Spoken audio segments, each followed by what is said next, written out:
আসসালামু আলাইকুম প্রিয় অডিয়েন্স, সবাইকে মোবারকবাদ। আমি কিছু কথা বলি। যার হাজব্যান্ড ভালো তার পুরো পৃথিবীটাই ভালো। আলহামদুলিল্লাহ আমি ভালো আছি। তো সবার ভালো থাকা কামনা করছি। আসলে এই ভালো থাকাটা একমাত্র হাজব্যান্ডের জন্য।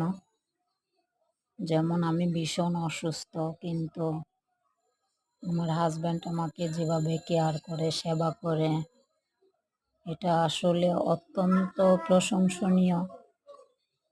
এবং যেই লোকটা বলে তুমি শুকিয়ে গেছো, কালো হয়ে গেছো, এটা টেনশনের কোনো কিছু নাই। তোমার ঘাড়ে যদি আত্মাটা থাকে, এটাই আমার জন্য যথেষ্ট।